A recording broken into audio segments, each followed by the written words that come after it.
Dieu a changé la réalité de l'être humain, il a coupé en deux. Il n'y a aucune raison que Dieu t'enseigne la Torah, les grands secrets de la Torah. Tellement haut. 5e des 10 commandements.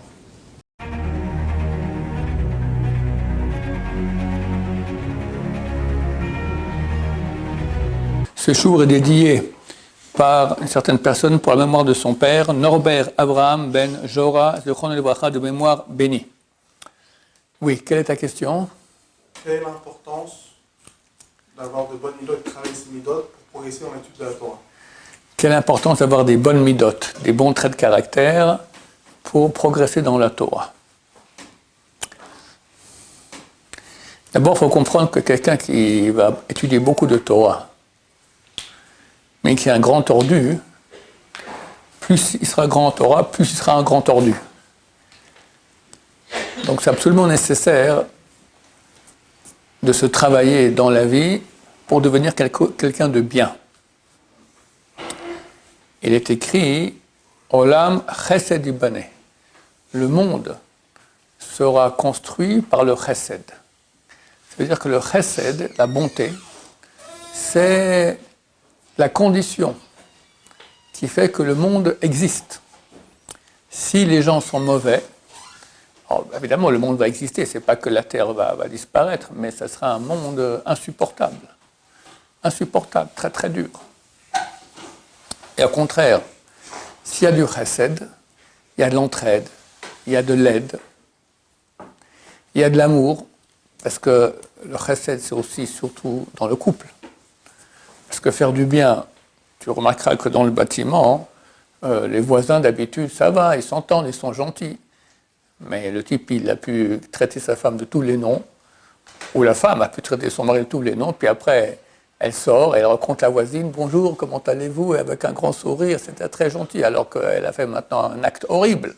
Donc il est clair que la Torah met un accent extrêmement important là-dessus, sur le chesed.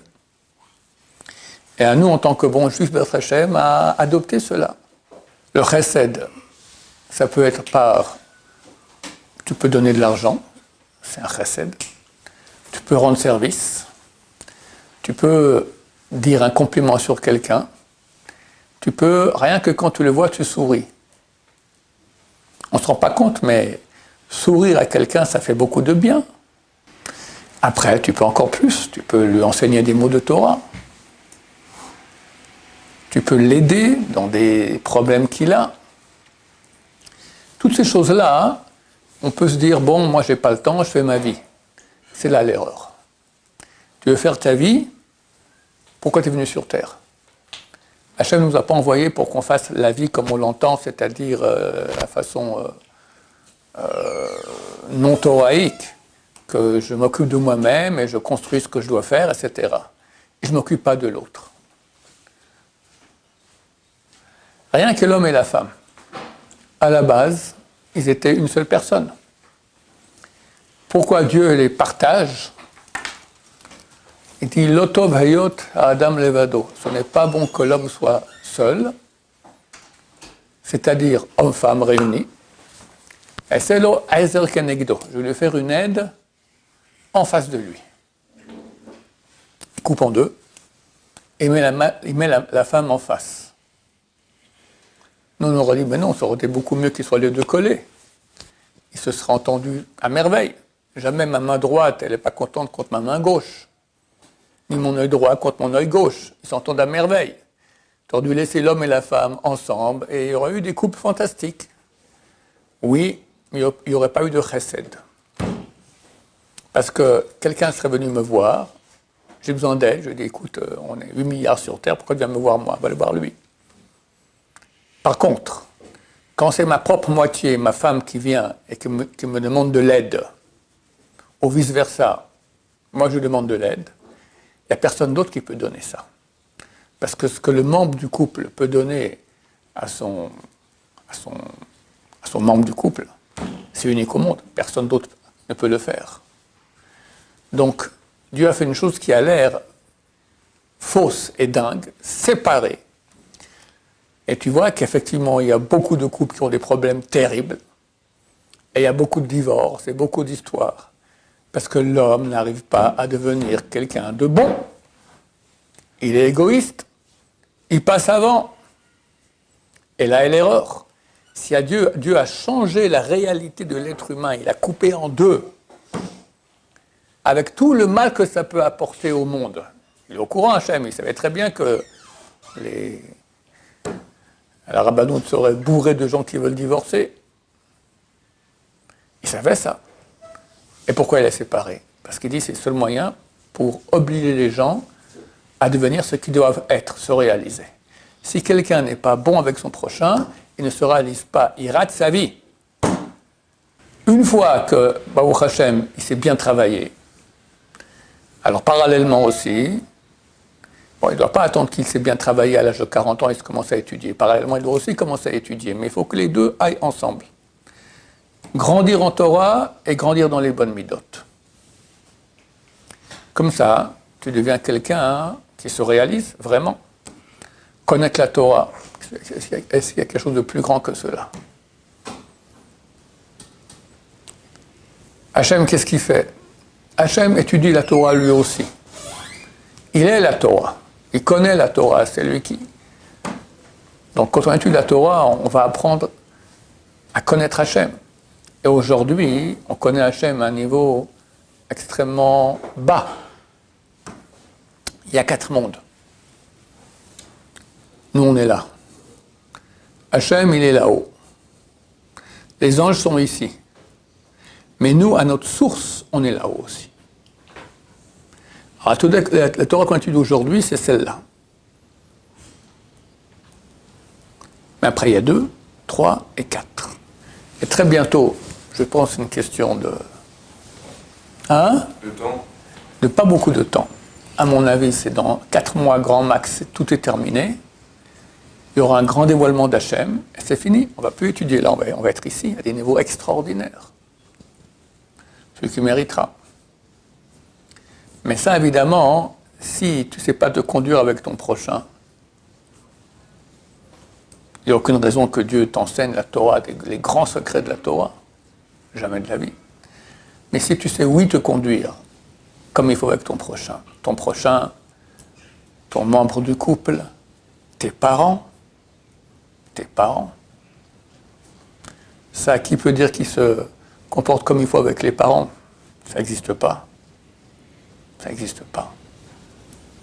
Bien sûr, il y en a qui se comportent bien, mais comme on devrait normalement, tellement haut. 5e des 10 commandements. Vous savez que dans les 10 commandements, il y a 2 tables. La première table, c'est toutes les lois qu'il y a entre l'homme et Dieu. La deuxième table, toutes les lois qu'il y a entre l'homme et l'homme. Maintenant, honore ton père et ta mère, c'est dans quelle table? La première, c'est le 5e des 10 commandements. Dieu, il met honorer son père et sa mère, c'est pas une question de entre l'homme et son prochain. C'est honorer Dieu. Parce que Dieu t'a créé. Mais il a créé aussi ton père et ta mère qui t'ont créé. Donc ton père et ta mère, quelque part, c'est comme Dieu. C'est terrible, ça.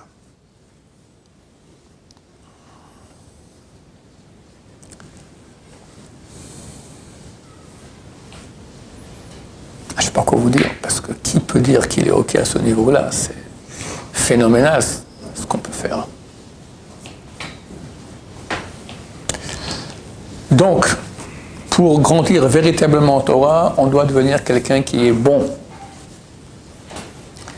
Bon, c'est même tout seul. Je peux par exemple prier pour mon prochain. Combien de fois on entend des gens malades, des gens tristes, des gens qui ont des problèmes, etc. Tu peux prier pour lui. Il ne saura même pas. Mais Hachem, il voit. Il voit que tu prends maintenant de ton temps. Tu prends maintenant tes facultés. Prier, c'est quelque chose de très très grand. Surtout un Baal Tshuva ou quelqu'un qui a quitté le monde où il était venu à la yeshiva. Il est adoré par Hachem. Ce sont des choses rares. Il y a peu de gens qui ont quitté le monde normal, on va dire, ou je ne sais pas comment c'est plutôt de dire, anormal, enfin le monde goy, on va dire, où les juifs vivent, d'accord, le monde du travail, Et il vient étudier maintenant à la yeshiva pendant quelques mois ou même pendant quelques années. C'est très très grand aux yeux de Dieu, c'est très grand.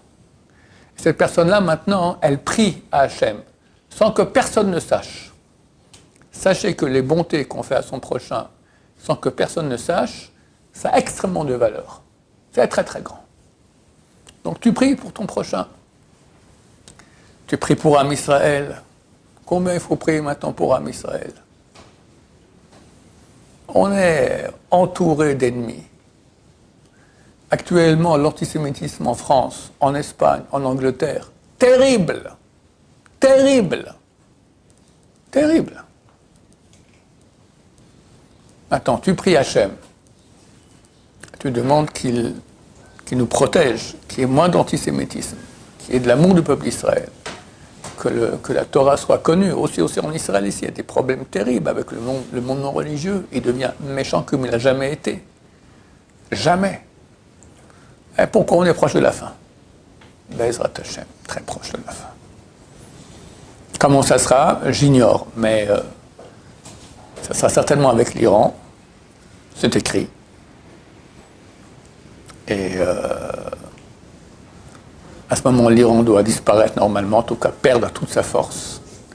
Et c'est pas facile, parce que l'Iran est très puissant. Très puissant.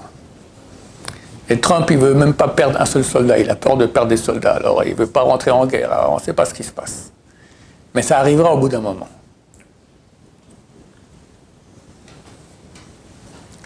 Et une fois qu'on aura fini ça, on arrivera vers Sukkot, et à Sukkot, c'est écrit qu'il y aura Gog ou Magog. Gog ou Magog, c'est un certain roi surnommé Gog, d'un pays surnommé Magog. On ne sait pas ce que c'est, il semblerait que c'est la Turquie.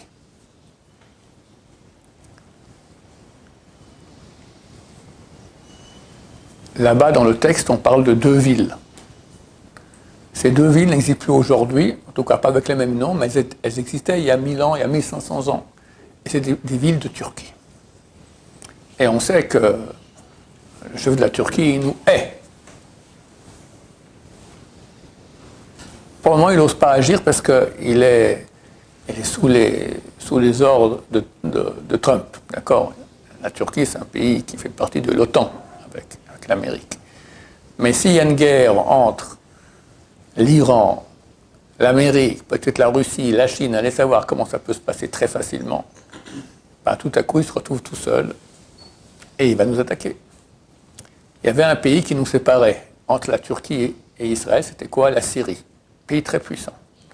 Le pays arabe le plus puissant qu'il y avait contre nous. Il y a quelques années, on ne sait pas pourquoi, tout à coup, le chef de la Syrie décide qu'il part habiter la Russie. Il quitte tout. Aujourd'hui, la Syrie, c'est un pays mort et rien. C'est un pays vide. Donc si maintenant la Turquie veut venir en Israël en passant par la Syrie, parce que c'est comme ça qu'on arrive en Israël depuis la Turquie, il le fait facilement. Et il a commencé déjà. Il a mis déjà des bases turques en Syrie, au nord de la Syrie. Donc on est très proche de la fin. En attendant, on doit se sanctifier, étudier beaucoup de Torah, devenir des personnes qui sont bonnes, et beaucoup s'éloigner du Yetzer Hara. Les femmes,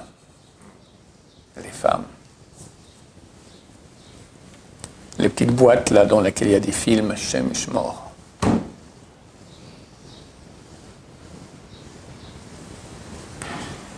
Dans le monde, je crois qu'il y a 1,5 milliard de personnes qui regardent des films pornographiques par jour.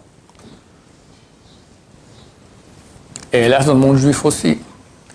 Mais dans le bon monde juif, non. Il ne faut pas. Et il y en a qui tombent dans le panneau. Bien sûr, il faut se retenir. C'est le pire des Yetzer Hara. Il n'y a rien de pire. Tu vois qu'il n'y a pas beaucoup d'assassinats, il n'y a pas beaucoup de... Qu'est-ce que j'en sais, moi? Hein? La drogue. La drogue, ok. Mais la drogue, ça ne te fait pas forcément faire des péchés. C'est quand ça t'amène à faire des péchés. Parce que quand il y a la drogue, il y a le sexe qui va venir aussi.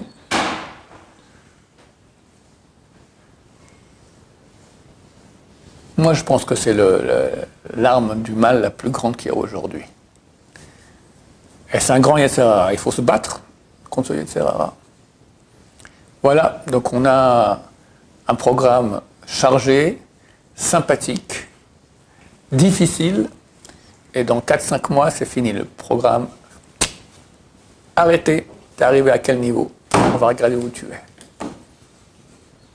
T'as bossé bien, Dieu va faire monter à des niveaux phénoménaux. T'es resté un nul, alors tu seras un peu plus, parce que quand l'époque messianique vient, tout le monde sera plus, mais tu verras ton copain de chambre qui sera là-haut. Ouah, Kodesh, qu'est-ce que j'en sais, moi? Des choses fantastiques. Et toi, tu resteras peut-être le même, un peu mieux. C'est pas dommage. Et on peut tout gagner, tout va d'après la fin. Ok, alors on s'arrête ici. Baruch Adonai, l'olam, amen, amen.